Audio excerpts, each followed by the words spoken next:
السلام علیکم۔ اگر فطرت مسخ نہ ہو گئی ہو تو انسان کا خاصہ ہے کہ وہ بہادری کی قدر کرتا اور بہادر انسان کو محبوب رکھتا ہے۔ یہی وجہ ہے کہ دنیا کے ہر ایک ملک میں شیر کو، جو انسان کے ہلاک کرنے والا جانور ہے، عزت کی نظر سے دیکھا جاتا ہے، اور لوگ اس بات کو خواہاں رکھتے ہیں کہ ان کو شیر سے تشبیہ دیا جائے۔ حالانکہ بیل اور گھوڑا انسان کے بہت کام آتا ہے، مگر کوئی شخص اپنے آپ کو بیل یا گھوڑا کہلانا پسند نہیں کرتا۔ رستم کے نام کو جو شہرت اور خالد بن ولید رضی اللہ تعالیٰ عنہ کو جو عظمت دنیا میں حاصل ہے، اس کا سبب بھی وہی بہادری ہے جو فطرت انسانی کے لیے محبوب و مرغوب چیز ہے۔ رستم رہنی، خالد بن ولید رضی اللہ تعالیٰ عنہ عزیز، سلطان صلاح الدین، نیپولین، عثمان پاشا وغیرہ شیر دل انسانوں کو دنیا کے ہر ملک اور ہر قوم میں یکساں عزت و عظمت کی نظر سے دیکھا جاتا ہے۔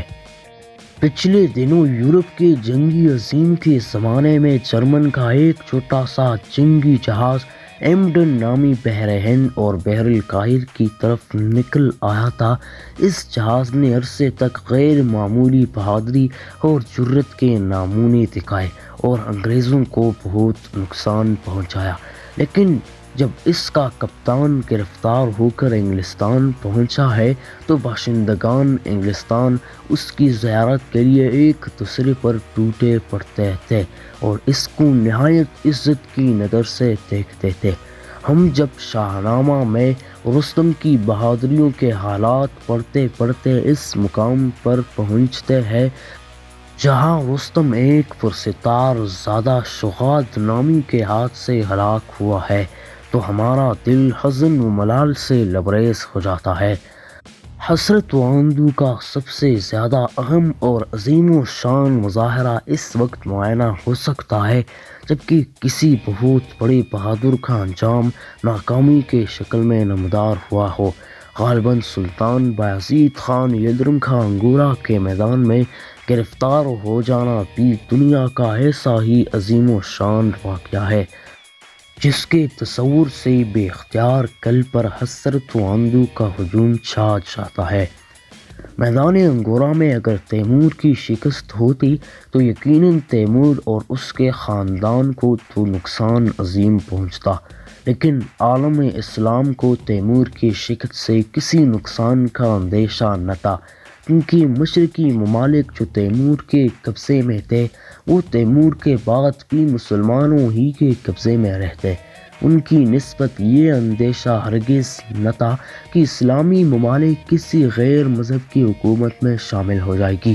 لیکن سلطان بایزید خان یلدرم کی شکست سے عالم اسلام کو سخت نقصان پہنچا، کیونکہ یورپ کی طرف اسلامی پیش قدمی رک گئی اور نیم مردہ یورپ پر اطمینان و سکون کے سانس لینے لگا۔ سلطان بایزید خان یلدرم اور تیمور کی اس جنگ میں اگر سلطان بایزید خان یلدرم کو فتح حاصل ہوتی تو چونکہ سلطان بایزید خان یلدرم کی فوج 24 سے بھی کم تھی، اس لیے یہ لڑائی 463 ہجری کی اس لڑائی کی مانند سمجھی جاتی ہے جو ایشیائی کوچک کے میدان میں ملاذکرو میں ہوئی تھی، جس میں سلطان علب ارسلان سلجوقی نے مسلمانوں کی صرف 12,000 فوج سے عیسائیوں کی 2-3 لاکھ فوج کو شکست دی تھی، یا پونیپت کی تیسری لڑائی سے مشابہہ ہوتی جو 1174 ہجری میں ہوئی،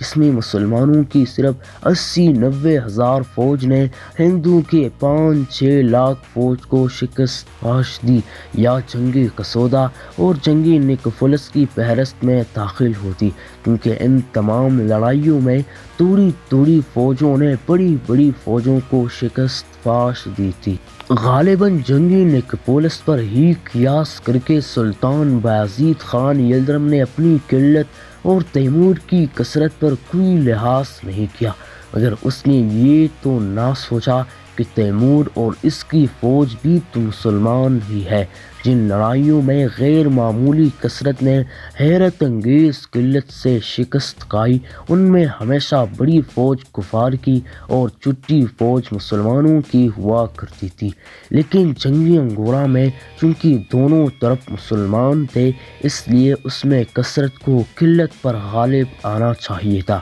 چنانچہ غالب ہوئی۔ تیمور بھی اگرچہ چنگیزی قوم سے تعلق رکھتا تھا اور چنگیز خان ہی کے مانند بلکہ اس سے بھی بڑھ کر ملک گیر و فتح مند تھا، لیکن چونکہ مسلمان تھا لہٰذا اس کے باوجود اور اس کی ملک گیری کے باوجود اس کے وہ مسلمانوں ہی سے زیادہ لڑا۔ چندہ قابل شکایت نہ تھی، کیونکہ مسلمانوں کی چھوٹی چھوٹی ریاستیں ایک عظیم و شان بادشاہی میں تبدیل ہو رہی تھی۔ مسلمانوں کی اس سے بڑھ کر اور کیا خوش قسمتی ہو سکتی تھی کہ ان کی ایک عظیم و شان بادشاہی مغرب میں اور ایک مشرق میں قائم ہو گئی تھی۔ مسلمانوں کا ایک بادشاہ مغرب میں فتوحات حاصل کرتا ہوا ساحل فرانس اور دربار انگلستان تک پہنچنا چاہتا تھا۔ اسی طرح دوسرا تیمور مشرق کی طرف متوجہ ہو کر ساحل چین اور بحیرہ جاپان تک فتوحات حاصل کرتا ہوا چلا جاتا تو تمام دنیا کے فتح ہو جانے اور اسلام کے زیر سایہ آ جانے میں کوئی کلام نہ تھا، کیونکہ جس طرح مشرق میں کوئی تیمور کا مد مقابل نہ تھا، اسی طرح مغرب میں کوئی طاقت سلطان بایزید خان یلدرم کے ٹکر سنبھالنے والی نہ تھی۔ مگر افسوس ہے کہ انگورہ کے میدان میں ان دونوں مسلمان بادشاہوں کو اپنی طرف کھینچنا اور یہ دونوں آپس میں ٹکرائے۔ سمندر میں دو جہازوں کا ٹکرانا، خشکی میں دو نہایت تیز رفتار ریل گاڑیوں کا حالت گرم رفتاری میں مد مقابل سمتوں سے آ کر متصادم ہونا، دو مست ہاتھیوں کا آپس میں ٹکرے لڑنا، دو خونخوار ببر شیروں کا ایک دوسرے پر حملہ آور ہونا بلا شک بڑی ہی ہیبت ناک اور زہرا شگاف مناظر ہوتے ہیں۔ لیکن انگورہ کے میدان میں تیمور و بایزید دونوں مسلمان بادشاہوں، دنیا کے دو عظیم الشان فتح مندوں، دنیا کے دو سب سے بلند بہادروں کا ایک دوسرے سے نابردسماں ہونا سب سے بڑھ کر ہیبت ناک اور سب سے زیادہ زہرا شگاف نظارہ تھا۔ دو پہاڑ اپنی اپنی جگہ سے حرکت کر کے ایک دوسرے کو ریزہ ریزہ کر دینے کے لیے میدان انگورہ کے طرف بڑھے تھے، یا دو سمندر ایک دوسرے کو نیچا دکھانے کے لیے جوش میں آ گئے تھے۔ بہرحال جنگ انگورہ دنیا کا ایک نہایت عظیم و شان اور لا نظیر واقعہ ہے۔ اس لڑائی میں سلطان بایزید خان یلدرم کا بیٹا موسیٰ بھی باغ کے ساتھ قید ہو گیا تھا۔ شہزادہ محمد اور شہزادہ عیسیٰ جنگ سے بھاگ کر اپنی جان بچا سکے تھے۔ تیمور نے سلطان بایزید خان یلدرم کو ایک قفس آہنی میں قید کیا اور اس لڑائی کے بعد اسی حالت قید میں اس کو اپنے ساتھ ساتھ سفر میں لیے پھرا۔ سلطان بایزید خان یلدرم کو، جو ایک عالی جاب بادشاہ تھا، اس طرح ذلت کے ساتھ قید کرنا اور اس کے تشہیر و رسوائی سے لطف حاصل کرنا تیمور کی شریفانہ اخلاق پر ایک سیاہ اور مکروہ طبع ہے۔ بہادروں اور شریفوں کو جب اپنے دشمن پر پورا پورا قابو حاصل ہو جاتا ہے تو وہ اس مجبور و مغلوب دشمن پر ہمیشہ احسان کرنے کی کوشش کیا کرتا ہے۔ سلطان الپ ارسلان سلجوقی نے جب قیصر قسطنطنیہ کو ملاذ کے میدان میں گرفتار کیا تو اس کو نہایت عزت و احترام کے ساتھ رخصت کیا اور اس کے مقبوضہ ملک کا پھر اس کو فرمان روا بنا دیا۔ سکندر یونانی کے سامنے جب پنجاب کا راجہ گرفتار ہو کر آیا تو اس نے صرف یہ کہ پنجاب کا ملک ہی اس کو دیا، بلکہ اس میں اور بھی ملک اپنی طرف سے اضافی کر کے ان کو پنجاب کا فرمان روا بنا دیا۔